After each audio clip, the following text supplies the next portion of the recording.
Roman empire की कहानी एक एपिक जर्नी है जो 2000 साल से भी ज्यादा टाइम तक फैली हुई है।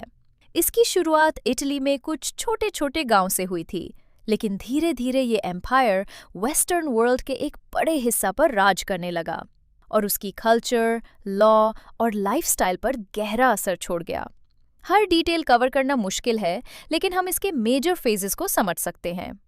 रोम की ट्रेडिशनल फाउंडिंग 703 बीसी मानी जाती है, जिससे किंग्स का पीरियड शुरू होता है जो 510 बीसी तक चला। इसके बाद आया रोमन रिपब्लिक का दौर जो 509 बीसी से 27 बीसी तक रहा। इसी पीरियड में रोम ने अपने पॉलिटिकल इंस्टीट्यूशंस और एडमिनिस्ट्रेटिव सिस्टम्स डेवलप किए जो बाद में एम्पायर को स्ट्रॉन्ग बनाने का बेस बने। 264 बीसी तक रोम पूरी इटालियन पेनिनसुला पर कंट्रोल कर चुका था और अब उसकी नज़र मेडिटेरेनियन वर्ल्ड पर थी। रोम के ट्रांसफॉर्मेशन में सबसे इम्पॉर्टेंट रोल जूलियस सीजर का था। 49 बीसी से 29 बीसी के बीच उसके एक्शंस ने रोम के पॉलिटिकल सिस्टम को पूरी तरह बदल दिया। रोम अब सिर्फ एक रिपब्लिक नहीं रहा, बल्कि एक ऐसे एम्पायर में बदल गया जो मेडिटेरेनियन के ज़्यादातर कोस्टल एरियाज, गॉल, फ्रांस और आज के स्पेन तक फैल चुका था। ऑफिशियली रोमन एम्पायर की शुरुआत तब हुई जब सीजर के ग्रैंड नेफ्यू ऑक्टेवियन ने 34 बीसी में खुद को पहला एम्परर डिक्लेयर किया। बाद में उसे ऑगस्टस के नाम से जाना गया।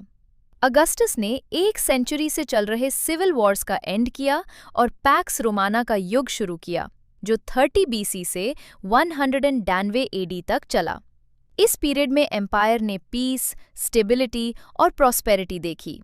रोमन एम्पायर अब ब्रिटेन से लेकर यूरोप, नॉर्थ अफ्रीका से मिडिल ईस्ट और इजिप्ट तक फैल चुका था, जहां कई कल्चर्स, लैंग्वेजेस और ट्रेडिशंस एक साथ एग्जिस्ट करते थे। लेकिन 250 एडी के बाद एम्पायर में क्राइसिस के साइंस दिखने लगे। बॉर्डर पर नए ट्राइब्स अटैक्स करने लगे और अंदर से भी चेंजेस हो रहे थे।